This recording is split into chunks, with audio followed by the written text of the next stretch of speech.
कांग्रेसेर डाका आजकेर এই মিছিল এবং সেই মিছিলের সমাপ্তিতে আজকের এই জনসভায় উপস্থিত এই এলাকার সর্বস্তরের আমার গুরুজন ব্যক্তিবর্গ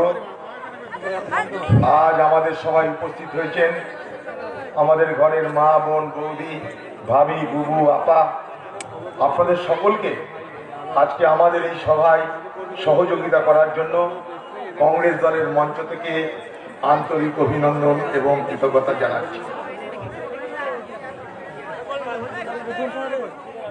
পলাশীর বুকে কংগ্রেসের ডাকা এত বড় জনসভায় আমার বক্তৃতা দেওয়ার বিরল অভিজ্ঞতা আজ আমি সংগ্রহ করছি। এই বিশাল সংখ্যার মানুষ এই সমাবেশ তো করলেন, কিন্তু আজ থেকে এই কালীগঞ্জ এলাকায় রাত্রেবেলায় তৃণমূলের যে আর ঘুম হবে না, তার জন্য নিশ্চয়ই আমরা সবাই দুঃখ প্রকাশ করি। সকাল দেখলে বোঝা যায় দিন কেমন যাবে, সভা দেখে বোঝা যায় তৃণমূলের কবর হবে। এই এলাকার মানুষ আপনারা আমাদের সমর্থন করেছেন, আশীর্বাদ করেছেন, দোয়া করেছেন বলেই আজও এখানে কংগ্রেস দল এইভাবে জমায়েত করতে পারে। আপনারা আমাদের সব দিয়েছেন, আপনারা আমাদের আশীর্বাদ করেছিলেন, দোয়া করেছিলেন। এখান থেকে কংগ্রেস দলের বিধায়ক নির্বাচিত হয়েছিল। আমরা বেলডাঙ্গা থেকে নিয়ে এসেছিলাম কংগ্রেস দলের বিধায়ক হিসাবে প্রার্থী করার জন্য। স্থানীয় মানুষ ছিল না সে, কিন্তু তবুও এই এলাকার আবাল বৃদ্ধ বনিতা সবাই তাকে সমর্থন করেছিলেন, দোয়া করেছিলেন। কংগ্রেসের প্রতি আপনাদের এতটাই ভালোবাসা, এবং আমি দ্ব্যর্থহীন ভাষায় এটাও স্বীকার করব যে গত 2016 সালের নির্বাচনে এই এলাকার বামপন্থী মানুষ এবং বামপন্থী নেতৃত্ব তারা উদার হস্তে আন্তরিকতার সঙ্গে কংগ্রেস দলের প্রার্থীকে সমর্থন করেছিলেন, তাই আমরা জিততে পেরেছিলাম। কংগ্রেস এবং বামের যৌথ শক্তিকে পাথেয় করে কালীগঞ্জে কংগ্রেস প্রার্থী হিসাবে আমরা জেতাতে সক্ষম হয়েছিলাম। কিন্তু দুর্ভাগ্য আমাদের, এ বড় যন্ত্রণার যে আপনাদের দোয়া নিয়ে দয়া নিয়ে জেতার পর বেলডাঙ্গার হাটে চাইনিজ বকরি যেমন বিক্রি হয়, সেই চাইনিজ বকরির মতন বিক্রি হয়। সেই তৃণমূলে যাওয়ার আগে কংগ্রেসের এমএলএ অকশানে দাম উঠল 50 লাখ টাকা। 50 লক্ষ টাকার বিনিময়ে এত মানুষের, হাজার হাজার মানুষের, আমার মা বোনদের ভাবি বুবুদের দোয়াকে, আশীর্বাদকে পদদলিত করে, তুচ্ছ করে নির্বাচিত হওয়ার পর একটা জনপ্রতিনিধি তৃণমূল দলে যোগদান করে। আজও তার পকেটে কংগ্রেসের এমএলএ টিকিট।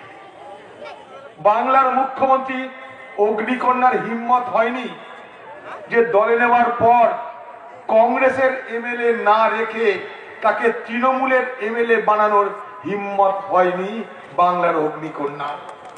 তাই আজও এখানকার এমএলএ সে এক দোআঁশলা এমএলএ। সেই এমএলএ পকেটে কংগ্রেসের টিকিট, মুখে দিদির দলের তিনি লোক। এই দোআঁশলা এমএলএ জন্ম দিয়েছে এই পশ্চিমবঙ্গে বাংলার মুখ্যমন্ত্রী মমতা ব্যানার্জি।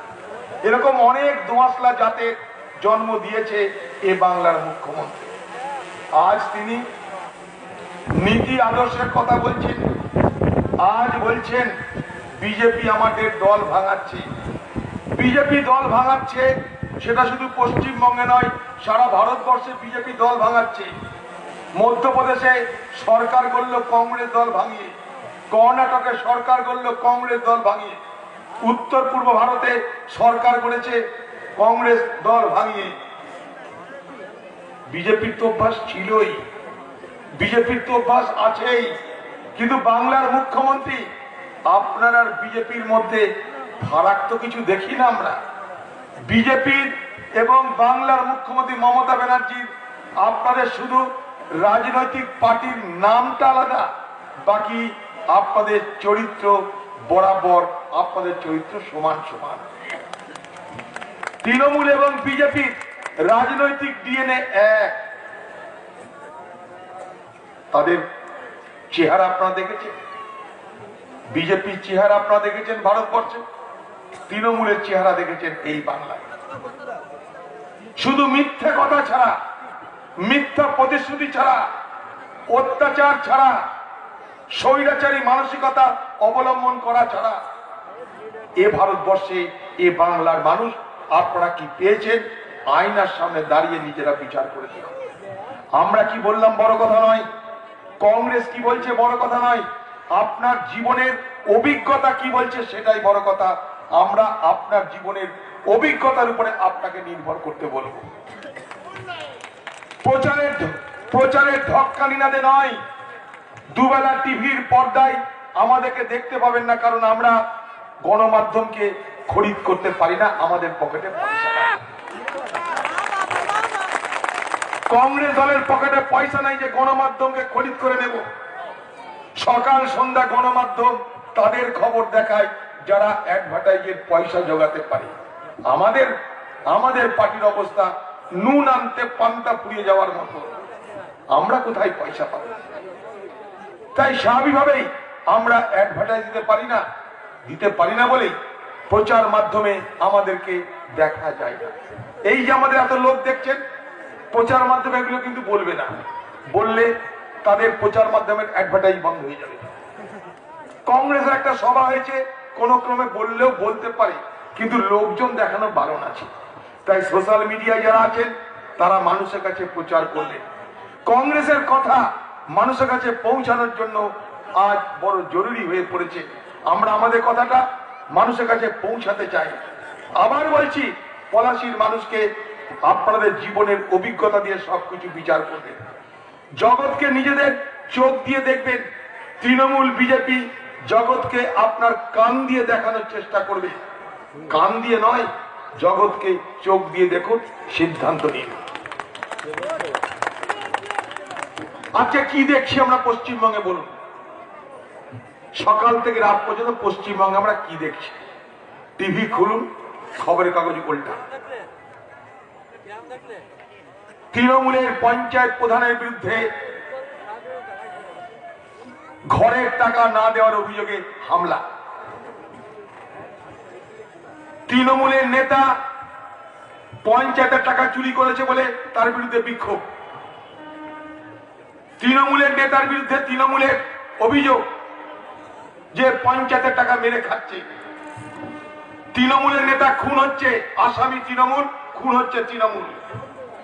তৃণমূলের অফিসে আগুন, মারামারি, দু দলকে, এক দল তৃণমূল, আরেক দল তৃণমূল, দু দল তৃণমূল। তার সঙ্গে এখন বিজেপি নিজের আগুন লাগাচ্ছে কে? BJP party Bardhaman.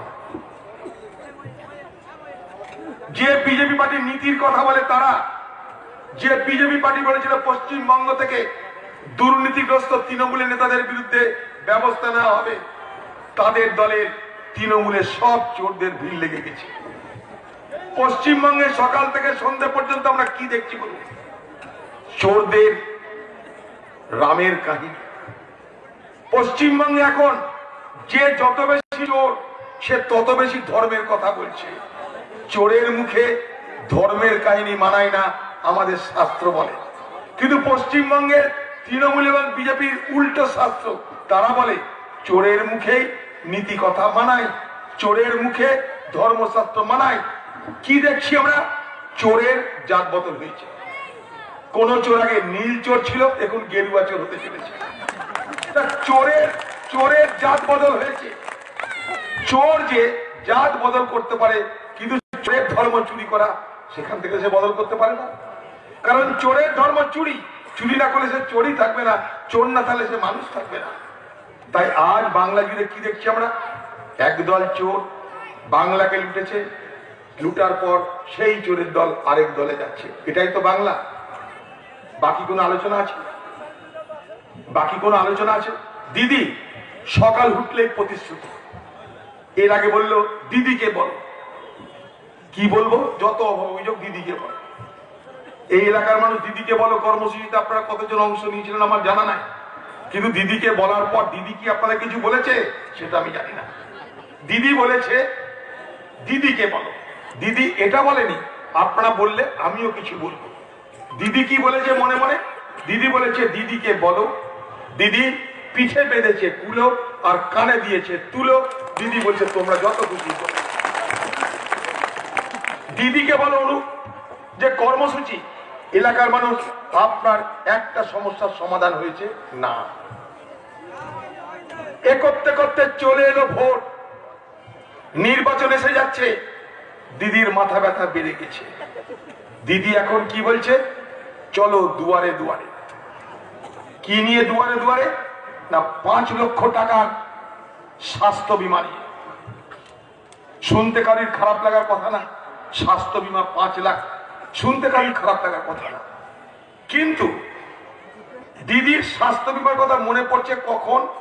ভোটের 2.5 মাস আগে। অর্থাৎ ভোট আসলে দিদির মনে পড়ে গেল স্বাস্থ্য বীমার কথা। 10 বছর পার হয়ে গেল দিদির ক্ষমতায়, এতদিন স্বাস্থ্য বীমার কথা মনে পড়েনি। এখন দিদির স্বাস্থ্য বীমার কথা মনে পড়ছে। এখন দিদি বলছে বিধবা ভাতা দিয়ে দেওয়া হবে, বার্ধক্য ভাতা দিয়ে দেওয়া হবে, পুলিশের চাকরি দিয়ে দেওয়া হবে, শিক্ষক চাকরি হাজির। সকাল থেকে রাত পর্যন্ত প্রতিশ্রুতি আর হচ্ছে ছাড়া আর কোনো কথা নাই। মাঝে মাঝে এমন মনে হচ্ছে যে পশ্চিমবঙ্গের ভোটটা আরো 1 বছর দেরি করলে ভালো হয়, ততদিনে আপনাদের সব দাবি দাবা বলতে বলতে বলতে বলতে শেষ হয়ে যাক, অসুবিধা কি আছে।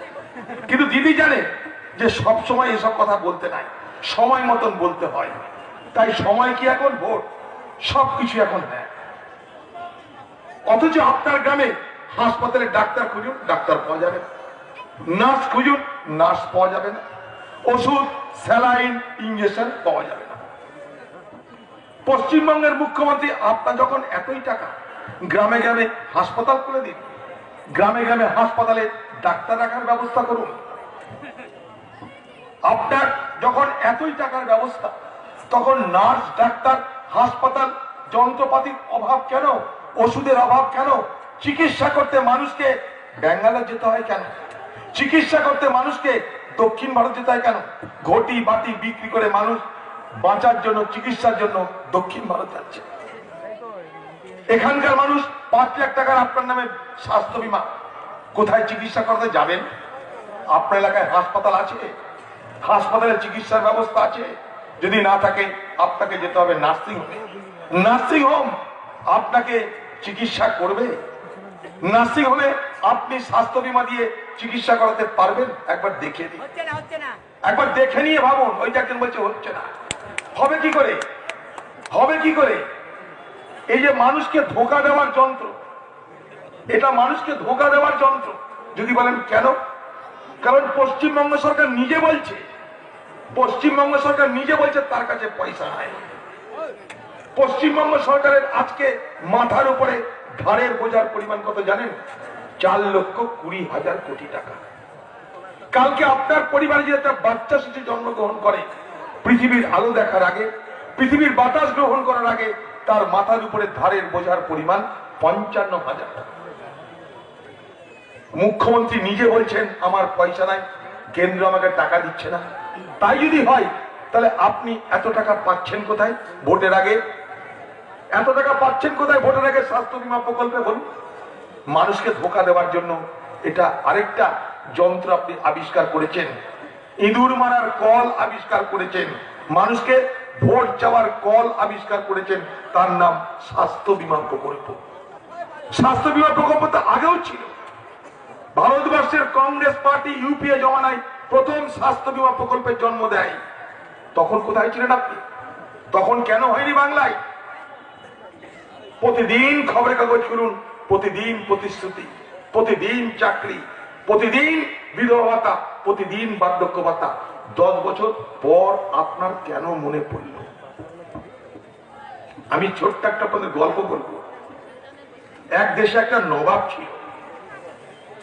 সেই নবাব গান শুনতে ভালোবাসত।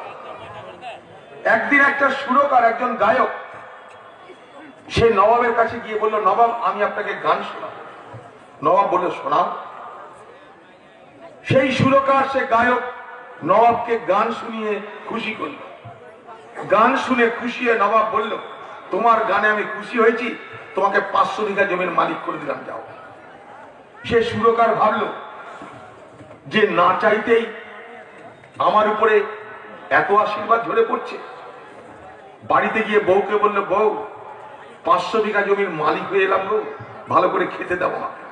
বউ বলছে, কি করে? বলছে, গান শুনিয়ে 500 বিঘা জমির মালিক হয়ে চলে এলাম। বউ খুব খুশি। বউ বলছে, কালকে আবার যাও গান শোনাতে। কালকে যখন গান শোনাতে যাচ্ছে, সকালবেলায় ভালো করে ভাত রেঁধে একবারে মাছের মাথা দিয়ে খাইয়েছে, ভালো করে গান শুনিয়েছে নবাব। সেই গায়ক নবাবের কাছে গেছে, ভালো করে গান শুনিয়েছে। নবাব খুশি হয়ে বলছে, চলো 500 ভরি সোনা দিয়ে দিলাম। গায়ক তো মুখ অজ্ঞান হবে না জ্ঞান থাকবে করতে করতে কোন রকমে বাড়িতে এসে পৌঁছেছে। বাড়িতে এসে বলছে, বউকে বলছে, বউ সারা জীবন তোমাকে 1 ভরিও সোনা কিনে দিতে পারিনি, আজ আমি 500 ভরি সোনা রোজগার করে চলে এলাম। বউয়ের আনন্দে আত্মহারা, আহ্লাদে আটখানা। বউ বলল, এই না হলে আমার বর। তৃতীয় দিন আবার সেই গায়ককে বাড়ির বউ ভালো করে খাইয়ে দাইয়ে, এর আগের দিন মাছের মাথা দিয়েছিল, তারপরে মাছের মাথার সঙ্গে মাছের লেজাও দিল, আর ভালো করে গান গিয়েছে। আবার গায়ক গেল, গান শুনিয়ে এলো। নবাব খুশি হয়ে বলল, আমার অট্টালিকার অর্ধেক তোমাকে দিয়ে দিলাম। আবার বাড়ি ফিরে এলো বউ। বাড়ি ফিরে বউকে বলছে, বউ কামাল করে এসছি আমি। বউ তখন বলল, সবই ঠিক আছে, এইবার যখন তুমি গান শুনতে যাবে বলবে তুমি, হাতে তো কিছু দিন নবাব সাহেব। গায়ক গান শোনার আগে বলছে, হাতে তো কিছু দিন, তারপরে তো গান শোনাবো। তখন নবাব বলছে, দেওয়া নেওয়ার কথা কেন বলছো? তুমি আমাকে গান শুনিয়েছো, আমার কান খুশি হয়ে গেছে। আমি তোমাকে জমি সম্পত্তি দেওয়ার কথা শুনেছি, তোমার কান খুশি হয়ে গেছে, দুজনাই খুশি। इसमें लेने देने क्या क्या है? इसमें लेने देने का क्या है? मैं तुम्हारा कान खुश कर दिए है और तुम मेरा कान खुश कर दिए। तो आज के বাংলায় দিদি আমাদের কান খুশি করে দিয়েছে। সকাল থেকে আমাদের কান খুশি করার ব্যবস্থা করছে। চাকরি আছে, বিধবা ভাতা আছে, বার্ধক্য ভাতা আছে, মাদ্রাসা আছে, স্কুল আছে, শিক্ষকের চাকরি আছে, সিভিকের চাকরি আছে, শিল্প আছে, সর্বোপরি স্বাস্থ্য বীমা চলে এসছে।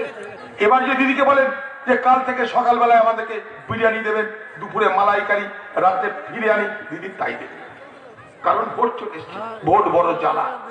তাই দেখে নিন সবকিছু, বুঝে নিন সবকিছু। 10 বছর বাংলায় ক্ষমতায় থাকার পর আপনি আমি কি পেলাম একবার যাচাই করার দরকার। বাংলার মুখ্যমন্ত্রী বলেছে 29 লক্ষ বেকার যুবকের নাকি চাকরি উনি দিয়ে দিয়েছেন। প্রশ্ন আমার, সেই চাকরি আকাশে, পাতালে না মাটিতে? কোথায় সেই চাকরি দেওয়া হয়েছে? নির্বাচনের আগে শ্বেতপত্র প্রকাশ করে বলা হোক। আমি শ্বেতপত্র প্রকাশের দাবি জানাচ্ছি বাংলার মুখ্যমন্ত্রীকে। নির্বাচন আগে শ্বেতপত্র প্রকাশ করে বলা হোক বাংলায় গত 10 বছরে কোথায়, কোন ব্লকে কত যুবকের চাকরির ব্যবস্থা আপনি করেছেন। নির্বাচনের আগে তা প্রকাশ করুন। নির্বাচন এসেছে, এখন আপনি বলছেন আরো 35 লক্ষ বেকার যুবকের চাকরি দেবেন। আবার আমার প্রশ্ন আপনাকে, শ্বেতপত্র প্রকাশ করে বলুন কোথায়, কিভাবে, কোন চাকরি আপনি দেবেন যার সংখ্যা 35 লাখ। এই এলাকার মানুষ প্রতিশ্রুতি ঝিঝিকানায় আমাদেরকে অন্ধ করে দিতে চাইছে। প্রতিশ্রুতি ঝিঝিকানাতে আমাদেরকে বোকা বানানোর চেষ্টা করছে। এই জায়গাটাই আমাদের সতর্ক থাকতে হবে। নিজেদের জীবনের অভিজ্ঞতা কি? এখানে কাসেম কি বলল? আমরা ভোট দিতে পারিনি, গত পঞ্চায়েতে আমরা ভোট দিতে পারিনি। পশ্চিমবঙ্গের 34% আসনে তৃণমূলের গুন্ডা পুলিশ মিলে ভোট দেওয়ার অধিকার মানুষের কাছ থেকে কেড়ে নিয়েছে। অস্বীকার করতে পারেন? গতকাল ৭২তম প্রজাতন্ত্র দিবস গেছে। ভারতবর্ষের প্রজাতন্ত্র দিবস ৭২তম বছরে পড়েছে। প্রজাতন্ত্র দিবসের মূল কি জানেন? প্রজাতন্ত্র দিবসের মূল কথা, সরকার গড়ে দেবে মানুষ। কেন্দ্রের সরকার হোক, রাজ্যের সরকার হোক, স্থানীয় সরকার হোক, যে সরকারই হোক, সরকার গড়বার মালিক মানুষ। কিভাবে? মানুষের ভোট দেওয়ার অধিকার। সেই মানুষের ভোট দেওয়ার অধিকারের মধ্য দিয়ে সরকার করার দায়িত্ব নেয় সাধারণ মানুষ। মানুষকে অধিকার কে দিয়েছে? মানুষকে অধিকার দিয়েছে ভারতবর্ষের সংবিধান। সংবিধান তৈরি করেছিল কে? সেদিনের ভারতবর্ষের বিপ্লবীরা, ভারতবর্ষের স্বদেশীরা, ভারতবর্ষের নামক রাষ্ট্রের যারা স্বাধীনতা সংগ্রামী, তারা। ভারতবর্ষের স্বাধীনতা সংগ্রামীরা আমাদেরকে সংবিধান দিল। ভারতবর্ষের স্বাধীনতা সংগ্রামীরা আমাদেরকে ভোটের অধিকার দিল। সে অধিকারের জন্য আজ কেন্দ্র, রাজ্য, স্থানীয় সরকারে নির্বাচনে মানুষ ভোট দেয়। শিডিউল কাস্ট, শিডিউল ট্রাইবের জন্য ভোটের আসন সংরক্ষিত করা হয়। সে অধিকার কেড়ে নিল কে? এ বাংলায় মানুষের সেই সাংবিধানিক অধিকার কেড়ে নিয়েছে তৃণমূল পার্টি, তার গুন্ডা মস্তান পুলিশ। আপনারা কি ভুলে যাবেন? আজকে আপনার নমিনেশন ফাইল করার অধিকার কেড়ে নিয়েছে, নির্বাচন অংশগ্রহণ করার অধিকার কেড়ে নিয়েছে, পঞ্চায়েত, আপনার স্থানীয় সরকার তার অধিকার আপনার কাছ থেকে কেড়ে নিয়েছে। আজকে পঞ্চায়েতগুলো কি করছে? পশ্চিমবঙ্গের পঞ্চায়েত মানে লুটের কারখানা। পশ্চিমবঙ্গের পঞ্চায়েত মানে চুরি করে খাওয়ার কারখানা। পশ্চিমবঙ্গের মুখ্যমন্ত্রী নিজে কি বলে?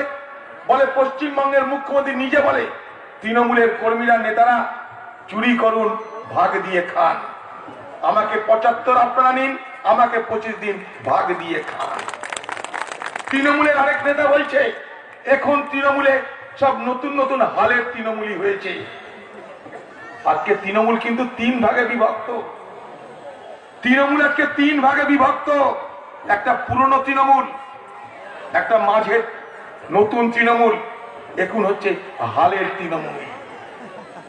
পুরনো তৃণমূল যারা, তারা মনে করেছিল বাংলায় বামপন্থী থেকে সরিয়ে নতুন সরকার গঠন করব, আমরা নতুন বাংলা করব।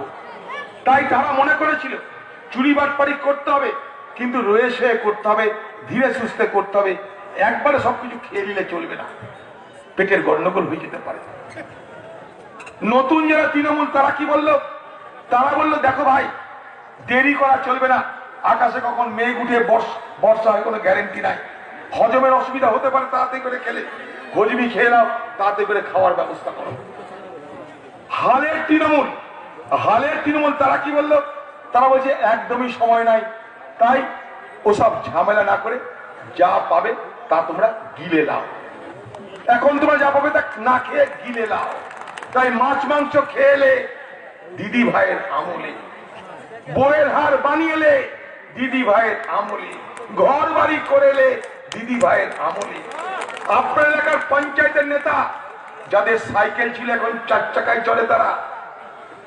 আপনার এলাকার পঞ্চায়েতের নেতা যারা বিড়ি ফুঁকতে এখন সিগারেট খায়। আপনার এলাকার পঞ্চায়েতের নেতা যারা চুল্লু খেত এখন তারা হুইস্কি খায়।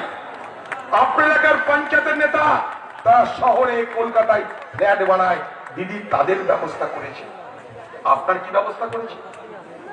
আপনার অধিকারে ভাগ দিতে হয়। আপনার ঘরের টাকা ভাগ দিতে হবে। আপনার 100 দিনের টাকা ভাগ দিতে হবে। পঞ্চায়েত আপনি যা পাবেন ভাগ দিতে হবে তৃণমূলের পঞ্চায়েতের নেতাকে। এটাই দস্তুর হয়ে গেছে, এটাই আজ গ্রাম বাংলার নিয়ম হয়ে গেছে।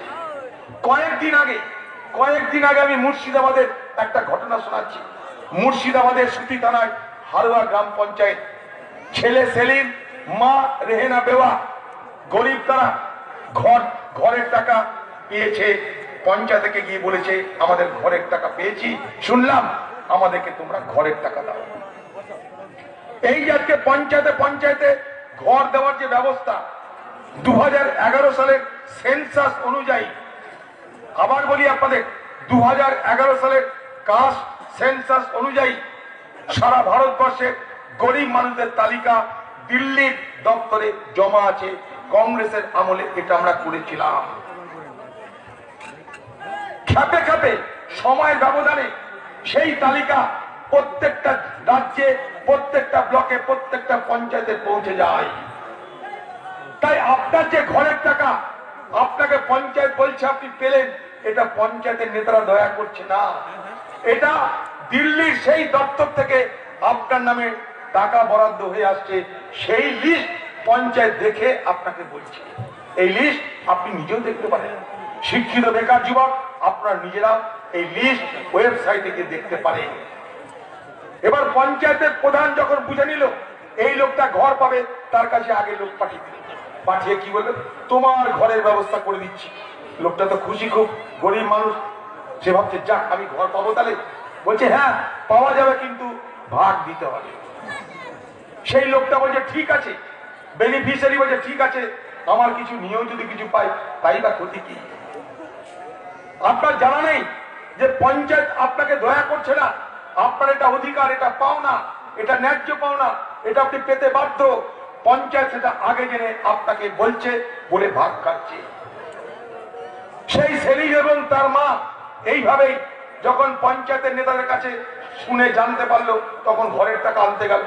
যখন ঘরের টাকা আনতে গেল, বলে এক একটা ঘরে 20,000 টাকা করে লাগবে, দুটো ঘর মানে 40,000। তারা রাজি হলো। টাকা দিতে শুধু দেরি হয়েছিল, 30,000 টাকা দিয়ে দিয়েছে, 10,000 দিতে দেরি হয়েছে। তাদের উপরে আক্রমণ নেমে এলো, এমন মার মারলো, সেলিম মারা গেল। এটাই আজকের বাংলার মামাটি মানুষের সরকার। আজকে পঞ্চায়েত লুট ছাড়া কোনো গল্প নেই। আপনি যদি পঞ্চায়েতের প্রধানকে কিছু বলতে যান, সে বলবে আপনাকে তো জবাব দেওয়ার কিছু নেই, তার কারণ আপনার ভোটে তো আমি প্রধান হইনি, অতএব আপনাকে জবাব দিতে যাবো কেন? এখানকার প্রধান উপরে ভগবান আর নিচে প্রধান, কাউরি কিছু বলার নেই। আপনার অধিকারকে এইভাবে কেড়ে নিয়েছে কে? বাংলার তৃণমূলের নেতৃত্বে পঞ্চায়েত ব্যবস্থা। তাই তাদের বিরুদ্ধে প্রতিবাদ আপনাকে করতেই হবে। এ বাংলায় আমরা কি দেখছি? বাংলায় দেখলাম, দিল্লিতে দেখলাম, দুটো সরকার, মোদি আর দিদি, দুটো অমানবিক সরকার আমি দেখলাম। আমি আপনাদের বলতে চাইছি, আপনারা জানেন করোনার লকডাউন, সেই লকডাউনে ভারতবর্ষের সেই চেহারা একবার মনে করে দেখুন অতীতটা। 24শে মার্চ লকডাউন ঘোষণা করে দেওয়া হলো, মাত্র 4 ঘন্টার নোটিশের লকডাউন, মাত্র 4 ঘন্টার নোটিশের লকডাউন। কোন প্রস্তুতি নাই, মানুষ কোথায় যাবে কি হবে তার কোনো বন্দোবস্ত নাই। পৃথিবীর 193টা দেশে লকডাউন হয়েছে, কিন্তু কোথাও 4 ঘন্টা নোটিশে লকডাউন হয়নি। পশ্চিমবঙ্গে ভারতবর্ষে 4 ঘন্টা নোটিশে লকডাউন হয়ে গেল। লক্ষ লক্ষ মানুষ দিশেহারা হয়ে, অসহায় হয়ে, নিরাশ্রয় হয়ে রাস্তায় বেরিয়ে পড়ল। কেউ দেখার ছিল সেদিন? কেউ খোঁজ নিতে সেদিন গরিব মানুষদের? কেউ খোঁজ নিয়েছে বলুন? লাখ লাখ লোক খালি পায়ে, খালি পেটে রাস্তা দিয়ে হাঁটছে, ট্রাক নেই, বাস নেই, ট্রেন নেই, কিছু নেই। যাবে কোথায়? নিজের গ্রাম, নিজের বাড়ি। যদি বাঁচা যায় তাহলে সেখানে গিয়েই বেঁচে পৌঁছাবো, মরতে হলে গ্রামেই মরবো, আত্মীয় পরিজনের সামনে মৃত্যু হোক। ভারতবর্ষের সরকার তাদের দিকে তাকিয়েছিল। 1,000 মানুষ শুধু রাস্তায় চলতে চলতে মারা গেছিল। 1,000 মানুষ রাস্তায় চলতে চলতে মারা গেছিল। 1,000 মানুষ সাপের কামড়ে, ট্রেনের তলায়, বাসের ধাক্কায়, খিদের জ্বালায় 1,000 মানুষের মৃত্যু হয়েছিল। 14 কোটি মানুষের রুটি রুজি চলে গেছিল, আজও তাদের রুটি রুজি ফিরে আসেনি। ভারত সরকারের কোনো মাথা ব্যথা দেখেছেন? তুমি না আচ্ছা দিন সরকার বানিয়েছিল, সকলের জন্য শুভ দিন আনবার সরকার বানিয়েছিল। তোমার কি দেখা উচিত ছিল না ভারতবর্ষের সেই সমস্ত লক্ষ লক্ষ লক্ষ লক্ষ পরিযায়ী শ্রমিকদের এই দুরবস্থা তোমার কি দেখা উচিত ছিল না? তাদের জন্য কি সাহায্য করা উচিত ছিল না? বলুন। আমি দেখেছি এই পশ্চিমবঙ্গের মুখ্যমন্ত্রী মমতা ব্যানার্জি, তিনি ঘোষণা করে দিলেন আমি ট্রেন পশ্চিমবঙ্গে নেব না, কারণ ট্রেনে করোনা রোগী আসবে, করোনা এক্সপ্রেস আমি পশ্চিমবঙ্গে ঢুকতে দেব না। মনে করে দেখুন, এটা কি মামাটি মানুষের সরকারের চরিত্র হওয়া উচিত? আমার ঘরের মা বোন ভাই তারা যদি বিদেশে যায়, সে ফিরে আসবে তার নিজের ঘরে, সে নিজের ঘরে ফিরে আসছে বিপদের সময়, তাকে বলবো তোমাকে আমি গ্রহণ করব না? এটাই কি বাংলার সংস্কৃতি? এটাই কি আমাদের সভ্যতা? এটাই কি আমাদের শিক্ষা? বাংলার মানুষ দেখুন, আমি যা বলছি, যা হয়েছে তাই বলছি, যা হয়েছে তাই বলছি। সেই সময় দিল্লিতে আমি ছিলাম, আমি জানি আমার কাছে প্রতিদিন হাজার হাজার ফোন আসতো। সকাল থেকে রাত পর্যন্ত গোটা অফিসকে খুলে রেখে 5-7 লোককে সেখানে বসিয়ে রেখে যেখান থেকে ফোন আসছে সেখানকার ডিএম, এসপি, মন্ত্রী, শান্তি সকলকে বলে তাদের অন্তত দুটো খাবার ব্যবস্থা করতে পেরেছি। তাই আজ বলতে পারছি যে সেই দিন এই অমানবিক মুখ আমি দেখেছি। ভারতবর্ষের বিজেপি, বাংলার টিএমসি, তারা অমানবিক চেহারা সেদিন প্রকাশ করে দিয়েছে। বিপদের দিনে যদি আমি মানুষের পাশে না থাকলাম, তাহলে আমি মানুষের বন্ধু হব কি করে? ভোটের সময় আমি মানুষকে বলবো সুখে দুঃখে আছি, শীত গ্রীষ্ম ভরসা করবেন আমার উপর ভরসা, সব হলো। কিন্তু যখন মানুষের প্রকৃত বিপদ, তখন আমি ফর্সা হয়ে গেলাম। সেখন ফর্সার জায়গায় আমি নিজেকে ফর্সা করে দিলাম। এটার মধ্যে কোনো বাহাদুরি নেই। আজ ভোটের মরশুমে আবার আপনি প্রতিশ্রুতির ঝুলি নিয়ে এসে হাজির হয়েছেন। এই বাংলার বেকার যুবক, বলুন আপনার জন্য গত 10 বছর বাংলার মুখ্যমন্ত্রী কি ভেবেছে বলুন? আপনাকে পরিযায়ী শ্রমিক হতে হয়েছে, আপনাকে রুটি রুজির জন্য বিদেশে পাড়ি দিতে হয়, কারণ আপনার এলাকায় রুটি রুজি নেই। কৃষক ফসল ফলাচ্ছেন, ফসলের দাম পাচ্ছেন না, কারণ সরকারের মাথা ব্যথা নেই। আপনার বিদ্যুতের দর মাসের পর মাস বেড়ে চলেছে, আপনার সেচের দর বেড়ে চলেছে, বীজের দর বেড়ে চলেছে, বিদ্যুতের দরের সঙ্গে সঙ্গে বীজের দর বেড়ে চলেছে, সারের দর বেড়ে চলেছে। কিন্তু যখন আপনি বিক্রি করতে আছেন বাজারে, আপনার ফসলের ন্যায্য দাম আপনি পাচ্ছেন না। তাই কৃষকের পকেটে উদ্বৃত্ত পয়সা থাকছে না, কৃষকের অবস্থা পাল্টাচ্ছে না। এটাই তো আজকে বাস্তব। আজকে পশ্চিমবঙ্গে বলুন কৃষকরা আপনাদের ফসলের কোনো ন্যায্য দাম পাচ্ছেন? এই কালীগঞ্জ শস্য শ্যামলা এলাকা, সবজি থেকে আরম্ভ করে সবকিছু এখানে প্রচুর পরিমাণ পাওয়া যায়। আপনার ফসলের ন্যায্য দাম কি আপনি পাচ্ছেন? না, আপনি পাচ্ছেন না। ভারতবর্ষের কংগ্রেস সরকার তাই তার প্রতিবাদ করছে। আপনি যখন বাজারে যাচ্ছেন, বাজারে জিনিসপত্রের দাম আগুন হয়ে যাচ্ছে। কেন? আলুর দর, কফির দর, পেঁয়াজের দর, সবকিছুর দর আজকে আকাশ ছুটছে। কেন? কেন তাহলে এখানে সরকার বাস করছে বলুন? পেট্রোল ডিজেল ছোঁয়া যাচ্ছে, গ্যাসের দাম বেড়ে চলেছে। পেট্রোল ডিজেল গ্যাস তার উপরে দাম বাড়িয়ে ভারতবর্ষের মোদী সরকার গত 6 বছরে 23 লাখ কোটি টাকা রোজগার করলো। আরেকটা জিনিস লক্ষ্য করবেন, বাংলার মুখ্যমন্ত্রী কখনো কিন্তু বলছে না ডিজেলের দর কেন বাড়লো, পেট্রোলের দর কেন বাড়লো, গ্যাসের দর কেন বাড়লো, কোনোদিন প্রশ্ন করছে না। তার কারণ এই যে দরটা বাড়ে, এই দরের একটা ভাগ নেয় দিল্লি, একটা ভাগ নেয় রাজ্য। তাই পশ্চিমবঙ্গ সরকারের পেট্রোল ডিজেলের দাম বাড়ুক কোনো মাথা ব্যথা নাই, গ্যাসের দাম বাড়ুক মাথা ব্যথা নাই, কৃষকের ফসলের ন্যায্য দাম না পাক কোনো মাথা ব্যথা নাই, বেকার যুবকের চাকরি নাও কোনো মাথা ব্যথা নাই। তারা জানে পঞ্চায়েত আছে, মস্তান আছে, পুলিশ আছে, ভোট ও তো কেড়ে নিব, ভোট দিলে তো, ভোট দিতে দিলে তো ভোট তো কেড়ে নেবে। এই একটা সরকারের মানসিকতা। সেই জায়গায় দাঁড়িয়ে বাংলার মানুষকে আগামী দিনে নির্বাচনের কথা ভাবতে হবে। আজকেও ছত্তিশগড়ের একটা রাজ্য আছে, ছত্তিশগড় রাজ্য আছে, কংগ্রেস পরিচালিত রাজ্য। আপনারা কি জানেন সেখানে 1 কুইন্টাল ধানের কত দর?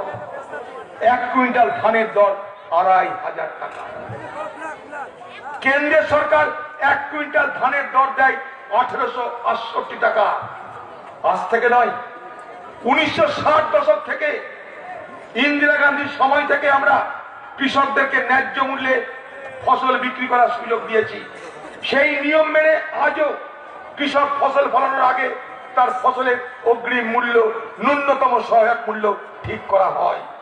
ভারতবর্ষের 23টা ফসলের উপরে এই রকম ন্যূনতম সহায়ক মূল্য ধার্য করা হয় ফসল ফলানোর আগে। সেই মোতাবেক এবছর ধানের দর হয়েছে 1868 টাকা 1 কুইন্টাল ধান। সারা ভারতবর্ষের প্রত্যেকটা রাজ্য এই ধান কেনার টাকা পাবে কেন্দ্রের কাছে, এটাই নিয়ম। তার উপরে যদি রাজ্য মনে করে সে আরো কিছু খাতির করবে, দিতে পারে, যেটাকে বলা হয় বোনাস। আজকে ছত্তিশগড়ের সরকার 1 কুইন্টাল ধান পাচ্ছে 1868 টাকা দিল্লির কাছে, তার সঙ্গে সে বোনাস জুড়ে সে 1 কুইন্টাল ধানের দর দিচ্ছে 2500 টাকা।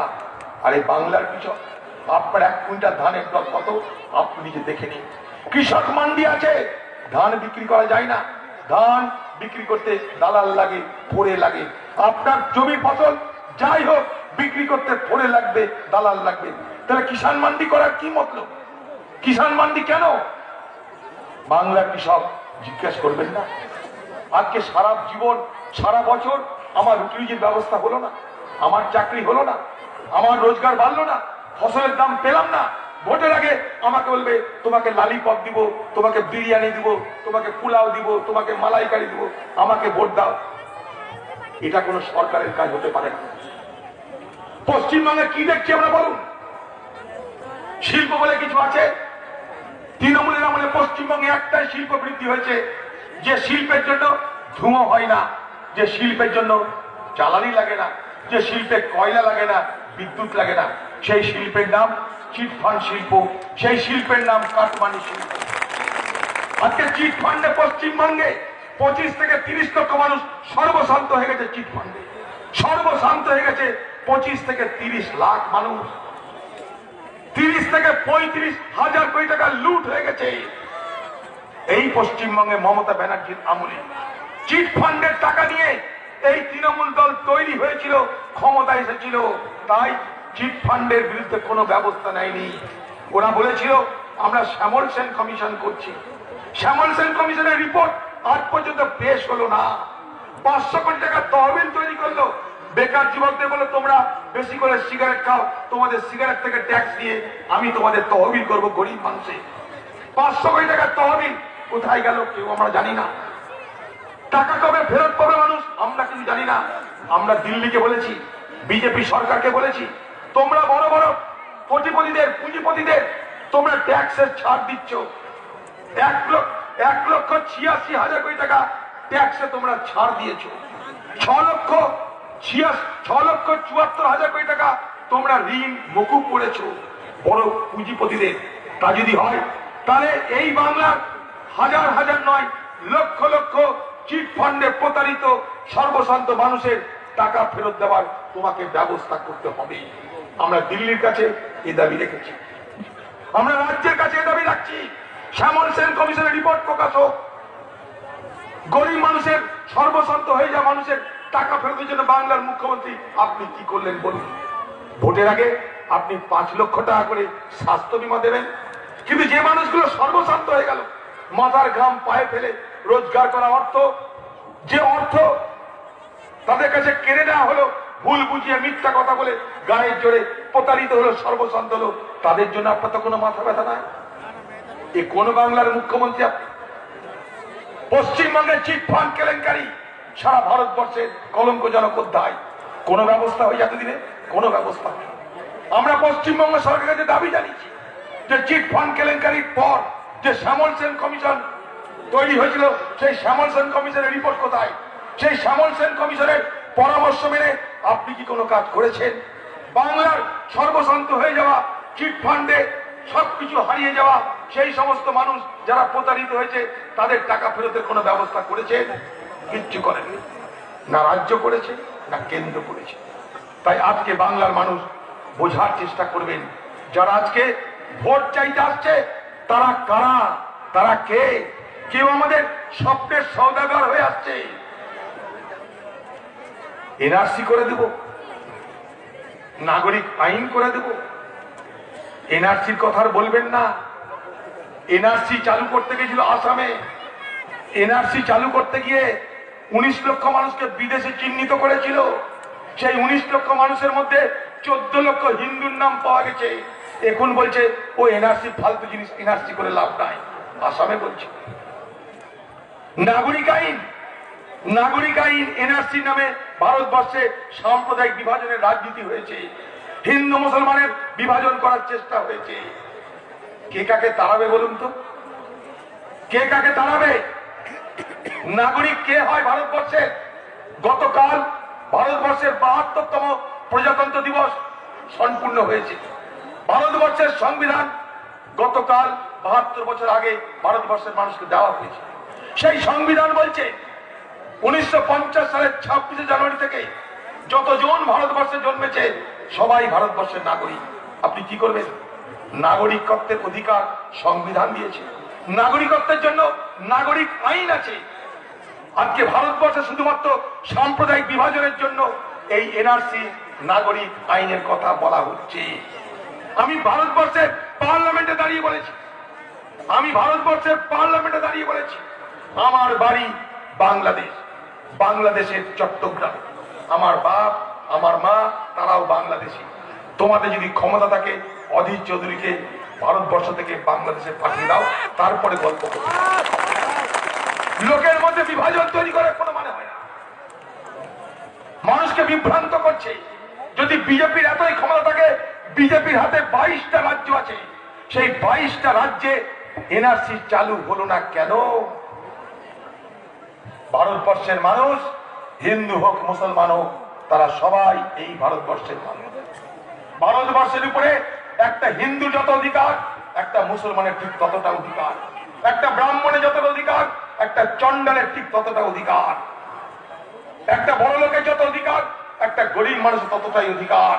মুকেশ আম্বানি সারা ভারতবর্ষের সব থেকে বড় লোক, পৃথিবীর কয়েকটা বড় লোকের মধ্যে একজন। তার ভোটের যা মূল্য, একটা পথের ভিখারি তার ভোটেরও একই মূল্য। কে করেছে? ভারতবর্ষের সংবিধান। এটাই ভারতবর্ষের কংগ্রেসের অবদান ভারতবর্ষের মানুষকে। তাই এই এলাকার মানুষ, আপনারা শিক্ষিত সচেতন নাগরিক, বিভাজনের রাজনীতি করে ব্রিটিশ ভারতবর্ষকে দখল করেছিল। এই পলাশির প্রান্তরে সেই বেইমানির ইতিহাস লেখা আছে। যেই বেইমানির ইতিহাসের জন্য সেদিন বাংলার একমাত্র স্বাধীন নবাব সিরাজদৌল্লার পরাজয় ঘটেছিল। সেই দিকে তাকিয়ে কবি লিখেছিলেন, ওই গঙ্গায় ডুবি আছে হাই ভারতের দিবাকর, উদিবে সেরবি বাঙালির খুনে রাঙিয়া পুনর্বার। সেদিন যদি বেইমানি না হতো তাহলে বাংলা দখল করতে পারত না ব্রিটিশ।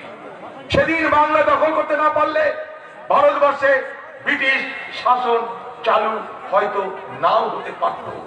তাই আমরা দুর্বল হয়েছি আমাদের মধ্যে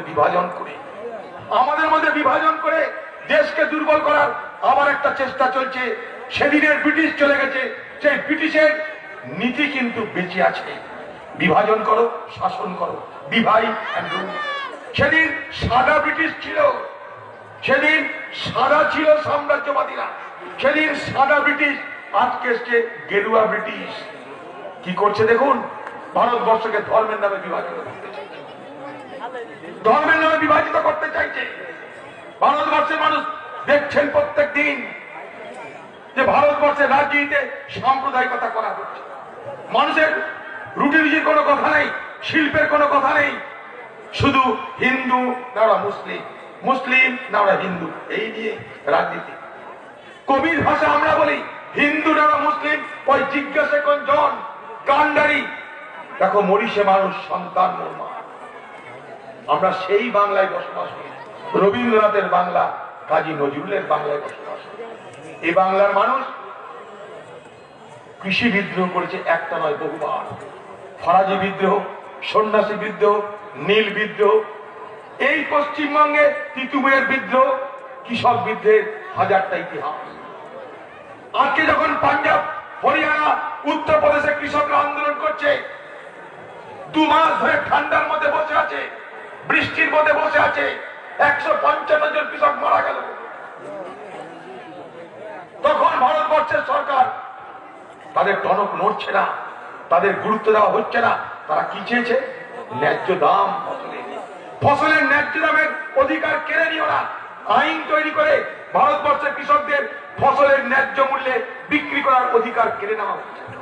আজ যদি কৃষক ফসল উৎপাদন না করে, হরিয়ানা, পাঞ্জাব, পশ্চিম উত্তরপ্রদেশের কৃষকরা যত ফসল উৎপাদন করে সেই ফসলের 60 থেকে 65 ভাগ আমাদের জন্য সরবরাহ হয়।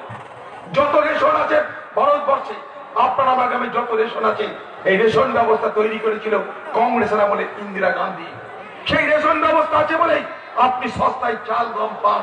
সেই রেশন ব্যবস্থা আছে বলেই খাদ্য সুরক্ষা আইন কংগ্রেস আমলে তৈরি 2013 সালের খাদ্য সুরক্ষা আইনে আপনি 2 টাকা 3 টাকা দরে চাল গম পান। যদি কৃষকের কাছ থেকে ফসল খরিদ করার প্রক্রিয়া বন্ধ হয়ে যায়, কৃষককে যদি ন্যূনতম সহায়ক মূল্য দেওয়া বন্ধ হয়ে যায়, আমার আপনার রেশন ব্যবস্থা বন্ধ হয়ে যাবে, আমার আপনার রেশন ব্যবস্থা চুরমার হয়ে যাবে। তাই প্রতিবাদ করছে কৃষক, সেই প্রতিবাদের সামিল হয়েছে আমরা। কোন জায়গায় প্রতিবাদ যদি বেআইনি হয় নিশ্চয়ই তার বিরুদ্ধে ব্যবস্থা নেবে সরকার, কিন্তু তার মানে এটা নয় যে এই প্রতিবাদ ভুল হচ্ছে। এই প্রতিবাদ সঠিক, কারণ এই প্রতিবাদ যদি আমরা না করি আগামী দিনে আমাদের ঠকতে হবে। আজকে ভারতবর্ষ খাদ্যে স্বয়ংসম্পূর্ণ কেন? কৃষকরা 3 বার করে ফসল ফলায়।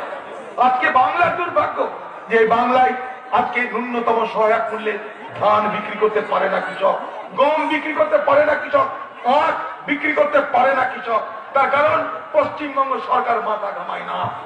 1868 টাকা 1 কুইন্টাল ধানের দর আপনি বিক্রি করতে পারছেন না। এ গ্রেডের 1 কুইন্টাল ধানের দর 1888 টাকা আপনি বিক্রি করতে পারেন না। গম আপনি আখ বিক্রি করতে পারেন না ন্যায্য দামে। এখানকার আখের মিল সমস্ত কিছু দিয়ে দিচ্ছে তৃণমূলীদের। তৃণমূলের নেতারা লুট করে নিচ্ছে। আখের মিল চালু করার কোন গল্প বাংলার মুখ্যমন্ত্রীর কাছে আমরা শুনিনি। তাই এলাকার মানুষ আসুন আমরা সবাই মিলে এই বাংলা করব। আমরা সিদ্ধান্ত নিয়েছি, যখন লকডাউন হলো তখন কংগ্রেস প্রস্তাব দিয়েছিল ভারত সরকারকে, লকডাউনে 14 কোটি মানুষের চাকরি চলে গেছে, তাদেরকে প্রতি মাসে 7,500 টাকা করে আর্থিক সহায়তা করা হবে। ভারতবর্ষের সরকার শুনেনি। একটা সরকার এ কাজ করেছে, সেটা ছত্তিশগড়ের সরকার, যে সরকার কংগ্রেসের সরকার। সেখানে গরিব কৃষকদের 5,700 টাকা করে আর্থিক সহায়তা দেওয়া হয় প্রতি মাসে। হ্যাঁ, প্রতি মাসে। আগামী দিনে পশ্চিমবঙ্গে কংগ্রেস ক্ষমতা এলে, জোট ক্ষমতা এলে আমরা গরিব মানুষদের প্রতি মাসে আর্থিক সহায়তা দেওয়ার ব্যবস্থা করব। আমাদের উপরে ভরসা রাখবে। ভারতবর্ষের কংগ্রেস 73,000 কোটি টাকা কৃষি ঋণ মকুব করেছে, মনে করে দেখবে। ভারতবর্ষের কংগ্রেস আপনাকে সস্তায় চাল গম দেওয়ার ব্যবস্থা করেছে, 100 দিনের কাজ দেওয়ার ব্যবস্থা করেছে, মিড ডে মিল দেওয়ার ব্যবস্থা করেছে, শিক্ষার অধিকার দেওয়ার ব্যবস্থা করেছে, পঞ্চায়েতের ব্যবস্থা করেছে, আপনার ঘরে বিদ্যুৎ দেওয়ার ব্যবস্থা করেছে। তাই যে কংগ্রেস ভারতবর্ষকে চালাতে পারে সে কংগ্রেস পশ্চিমবঙ্গকেও চালাতে পারবে। আমাদের উপরে আপনারা ভরসা রাখবেন। তাই এই এলাকার মানুষ, আমি আমার বক্তব্য দীর্ঘায়িত না করে শুধু একটা কথা বলবো, আমাদের জীবনে শুধু ধর্ম নয়, আমাদের জীবনে রুটি রুজি দরকার। উৎসব সকলের, ধর্ম যার যার উৎসব সবার। হিন্দু মুসলমান শিখ খ্রিস্টান মিলে দেশ আমরা গড়েছি, সবাই মিলে লড়াই করে স্বাধীনতা এনেছি। ভারতবর্ষের স্বাধীনতা সংগ্রামীদের চেহারা দেখুন, একদিকে মহাত্মা গান্ধী, আরেকদিকে সীমান্ত গান্ধী, খান আব্দুল গাফফার খান, একদিকে জওহরলাল নেহরু, আরেকদিকে মৌলানা আবুল কালাম আজাদ, একদিকে খান সারওয়াজ খান, আরেকদিকে নেতাজি সুভাষ চন্দ্র বোস। এটাই কিন্তু ভারতবর্ষ, এটাই ভারতবর্ষ। তাই আসুন সবাই মিলে এই দেশকে রক্ষা করার শপথ নিই, সবাই মিলে দেশকে রক্ষা করার ব্যবস্থা করি, শপথ নিই। हिंदुस्तान की आजादी को, हिंदुस्तान की आजादी का कभी सामना आने देंगे। हिंदुस्तान की शहीदों का कुर्बानी कभी बदनाम ना होने देंगे। बची रहे जब तक एक बूंद लहू अपने रंगों में, भारत माता की आंचल को नीलाम ना होने देंगे। আসুন আগামী দিনে দেশকে রক্ষা করব, বাংলাকে রক্ষা করব। আমরা একে অপরকে মৈত্রী ভ্রাতৃত্বের বন্ধনে বেঁধে সকলকে আমরা রক্ষা করব। আপনাদের সকলকে তাই আগাম আপনাদের আশীর্বাদ দোয়া চেয়ে আপনাদের সকলকে আমার শ্রদ্ধা ভক্তি নমস্কার সালাম জানিয়ে আমি আমার কথা শেষ করছি। জয় হিন্দ।